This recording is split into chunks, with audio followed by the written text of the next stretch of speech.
Bonjour et bienvenue sur Argentique 2.0. Aujourd'hui dans ce nouvel épisode, on va parler un peu chimie. Je vais vous présenter ce kit Tetenal Colortec C41. On en parle de suite après le petit générique.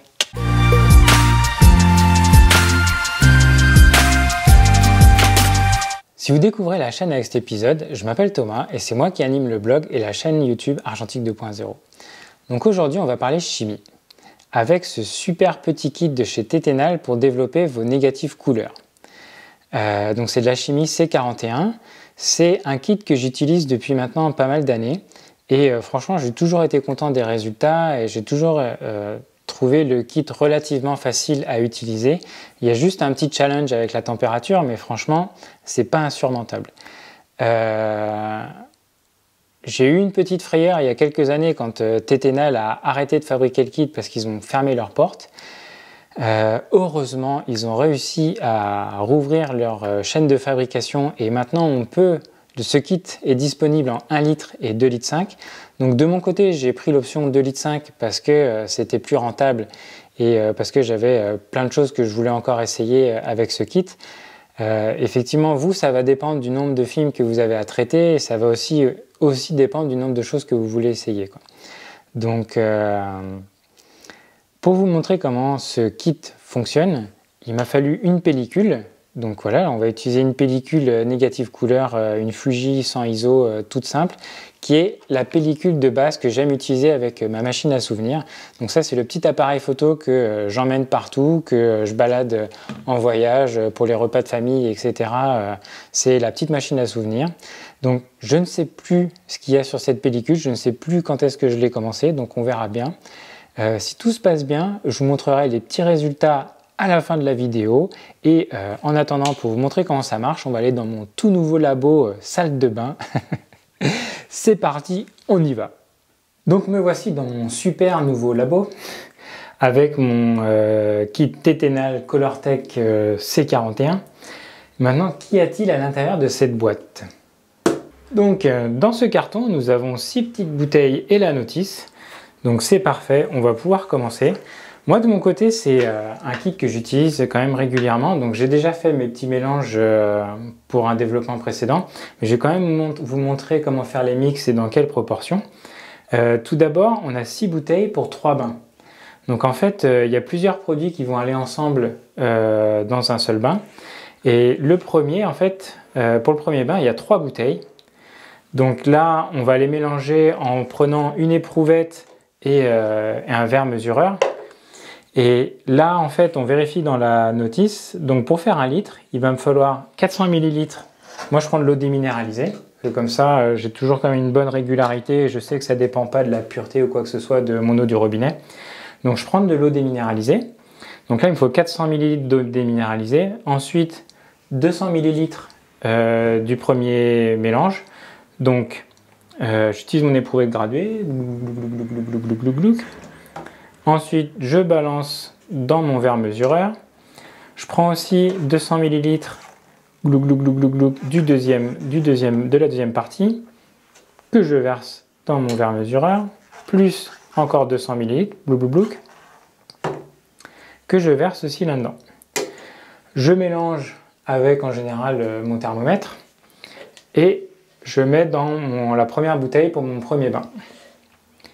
Je rince tout correctement, sans faire de bavure.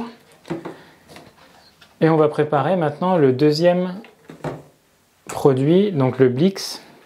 Et là, on a 2 bouteilles. Donc avec ces 2 bouteilles, les quantités sont les mêmes. On a juste plus d'eau déminéralisée.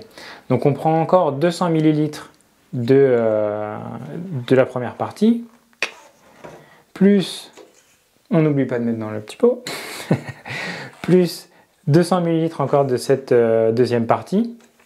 Hop, on prend encore notre eau déminéralisée. Glou, glou, glou, glou, glou, glou. Je fais super bien le bruitage de l'eau qui coule. Et encore, nous avons notre litre pour le Blix. Donc là, pareil, on remélange avec n'importe quoi, le thermomètre ou autre chose.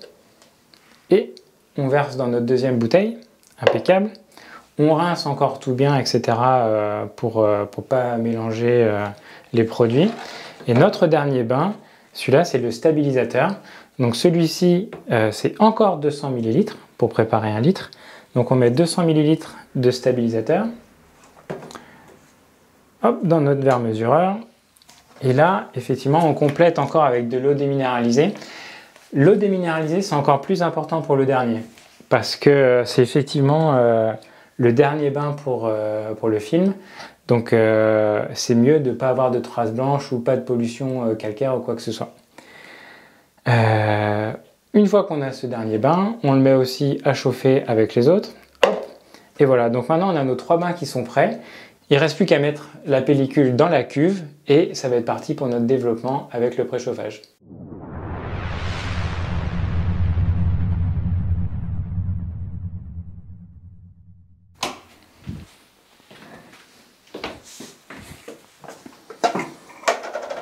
Hop. Et voilà, le film est maintenant correctement placé dans la cuve, comme par magie. Et on va mettre la cuve en préchauffage aussi. Donc là, c'est comme un aquarium rempli d'eau. Donc si je mets la cuve, hop, elle flotte. Donc il me faut un ouvrage de poids. Hop, et voilà. Donc là maintenant c'est parti pour un petit préchauffage pour être sûr que tout est bien à 38 degrés. Parce que la température que je vais utiliser pour le développement c'est 38 degrés. Puisque ça marche très bien. Donc voilà, on revient de suite quand c'est chaud. Donc là on dirait qu'on est vraiment prêt pour notre développement. Je crois que notre solution a bien atteint les 38 degrés pour développer. Donc vérifions ça et je vous montre ici. Voilà, pile poil. Donc effectivement, on est bien à 38 degrés. Maintenant, il nous faut un chronomètre.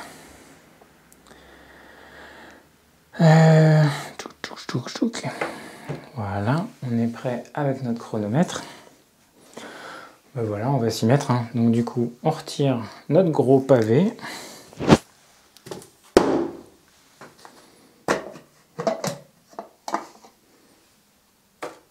Notre couvercle. Là, 38 degrés, pas de problème. Oups.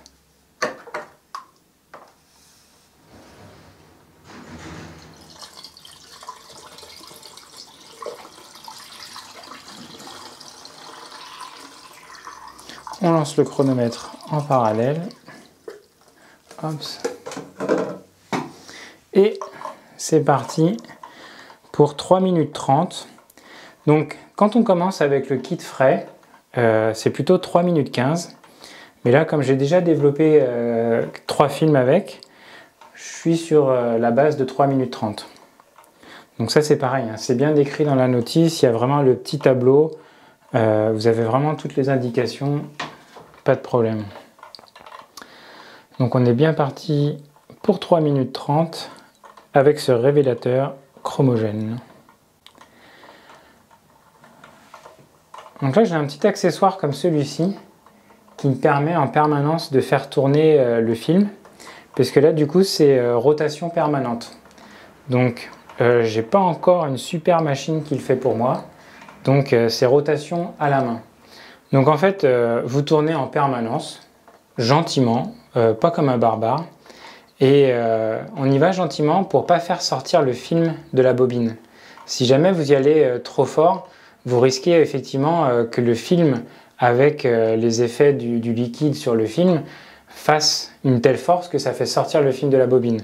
Et c'est pas ce que vous voulez. Donc franchement, allez-y doucement, sans forcer, mais en rotation permanente.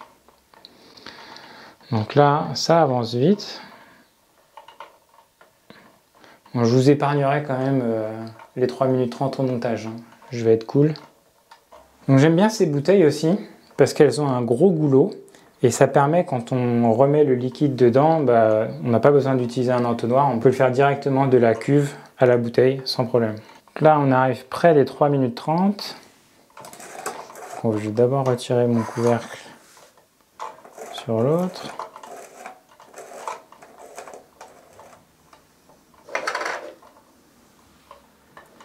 Voilà.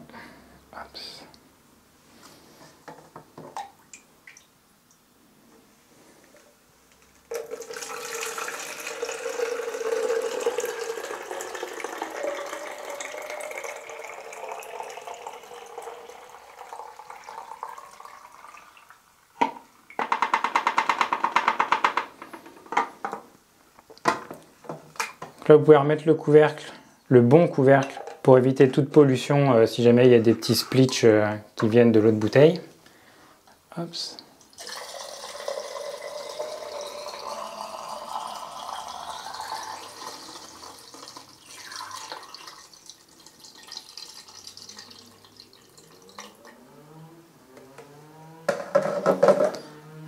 Là, je prends mon deuxième, comme ça, j'ai pas besoin de le rincer entre temps, bien que c'est vraiment pas grave, hein, ça change rien, puisque du coup, il y a déjà le produit dans la cuve, donc c'est pas très grave, c'est juste parce que j'en ai deux, donc c'est du luxe.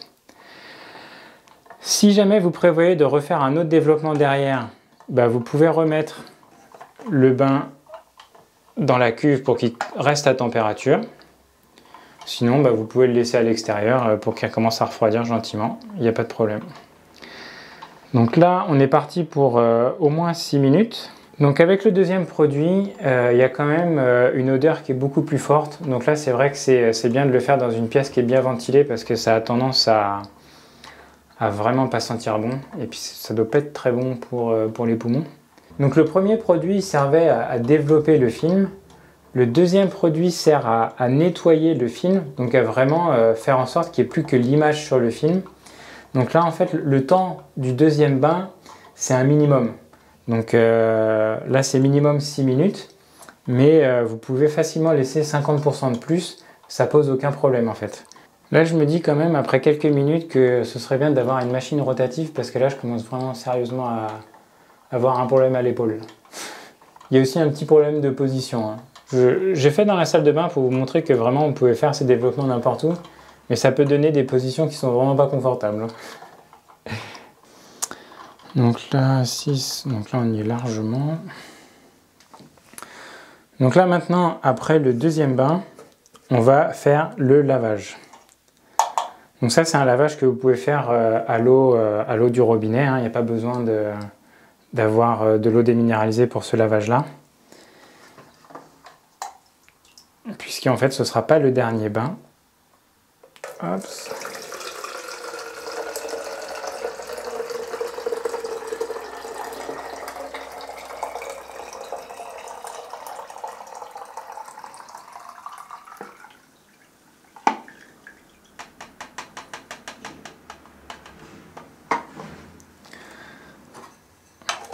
Comme je disais, ça pue.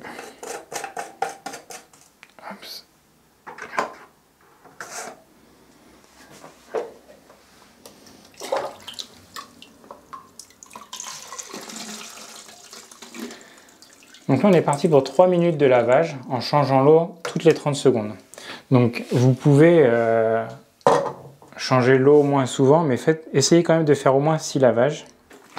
En fait, là, une bonne indication que le lavage est terminé, c'est que l'eau de rinçage n'a plus aucune couleur. Elle ressort sans mousse et sans couleur. Et là, c'est nickel. Donc voilà, après moult rinçage, on est prêt pour le dernier bain de stabilisateur. Hop.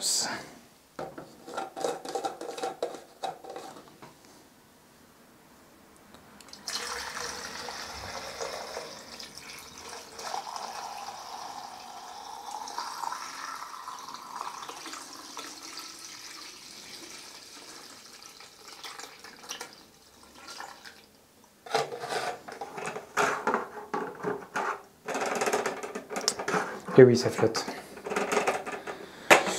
J'avais oublié. Et donc là, le stabilisateur, c'est vraiment le dernier bain du film. Après, on ne va pas le rincer, sinon on va retirer la pellicule de stabilisateur qui va se déposer sur le film. Alors maintenant, je pense que je ne vivrai pas assez vieux pour vous montrer la comparaison entre un film juste à l'eau déminéralisée et un film avec le stabilisateur. Je ne vivrai pas assez vieux pour vous montrer la différence de conservation. Mais si Téténal s'est embêté à faire un stabilisateur, c'est qu'ils ont l'expérience. Et franchement, je pense que ça doit valoir le coup. Donc, il ne faut pas le rincer. Donc ensuite, on va sortir le film du stabilisateur.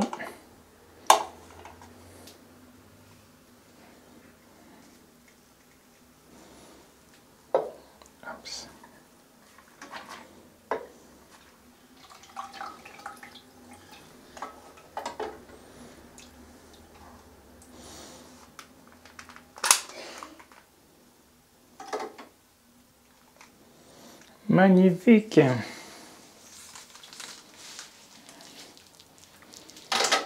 Hop. Impeccable. Hop. Voilà. Le film développé. Allez, fais le focus. C'est pas beau ça? On n'a plus qu'à le faire sécher. Bon bah voilà, franchement je suis super content, je viens de découvrir que j'avais encore des photos du Cambodge, je croyais que j'avais tout développé, mais en fait non, il m'en reste encore quelques-unes dans cette pellicule que j'avais en fait pas fini en partant, et du coup cet hiver j'ai continué à faire des photos, j'ai même des photos de la neige je crois, donc voilà, j'ai vraiment hâte de passer ça au scanner pour voir ce qu'il y a vraiment sur cette pellicule, et pendant que ça sèche, je vais en profiter pour répondre à quelques petites questions. Pourquoi Pourquoi choisir de développer ces films à la maison plutôt que de les emmener au labo? Honnêtement, quand j'ai eu un labo dont j'aimais bien le travail juste à côté de chez moi, je m'embêtais pas, j'emmenais mes pellicules couleur au labo. C'était rentable pour moi et franchement, c'était plus simple parce que de développer ces pellicules couleur, ça prend quand même du temps. Donc il faut bien faire la balance entre le temps passé à développer et le coût aussi. Donc aujourd'hui je suis repassé au développement à la maison parce qu'en fait j'habite au milieu de nulle part, il n'y a pas de labo à côté et la poste, bon bah ils font un travail formidable, il n'y a pas de problème, mais j'ai vraiment peur que des photos se perdent pour rien. Quand on envoie des pellicules neuves, c'est des choses qui sont remplaçables. Quand on perd des photos dans la nature, là on ne pourra pas les retrouver. Donc effectivement, j'ai déjà utilisé des labs par la poste comme Carmen Chita par exemple. J'ai eu des super bons résultats, ils ont fait un super beau boulot et c'est vraiment un lab excellent. Mais j'ai quand même toujours cette petite appréhension que la poste va perdre le petit colis et du coup les photos seront vraiment perdues et là il n'y a plus rien à faire. Donc comme aujourd'hui je ne peux pas amener mes films au labo directement, eh ben, je suis repassé au développement à la maison et avec ce petit kit Téténal, ça donne des résultats qui sont super sympas. Pour la température, moi j'utilise le bain à 38 degrés parce que c'est ce qui me donne de bons résultats, donc j'ai pas vraiment de raison d'utiliser autre chose. Par contre, de votre côté, si vous n'arrivez pas à maintenir cette température à 38 degrés, vous pouvez essayer la solution à 30 degrés. Ça devrait aussi vous donner de bons résultats avec des bains qui sont un petit peu plus longs. Et si vraiment vous avez carrément une machine rotative type Jobo, vous pouvez carrément essayer des températures à 45 degrés pour des développements encore plus courts. Mais effectivement, moi avec 38 degrés, il n'y a pas de problème, j'ai des bons résultats. Et c'est aussi une température avec laquelle on peut se permettre de pousser les films. Donc sur le premier bain du révélateur, on peut augmenter le temps du bain de 30 secondes pour chaque stop sur lequel on voudrait pousser le film. Donc par exemple, moi j'avais un film à 100 ISO là. Si j'avais sous-exposé mes photos à 200 ISO, j'aurais pu développer 30 secondes de plus pour compenser et faire un développement à 200 ISO sur cette pellicule. Donc voilà, maintenant je vais passer au scanner, je vais scanner quelques photos pour vous montrer ça dans la vidéo. Et on va terminer sur ce petit diaporama de photos. Si franchement cette vidéo vous a plu, n'hésitez pas à vous abonner à la chaîne parce que je vais continuer à parler de produits chimiques et de pellicules, etc. Un petit pouce vers le haut. Et puis voilà, je vous dis à très bientôt. Ciao!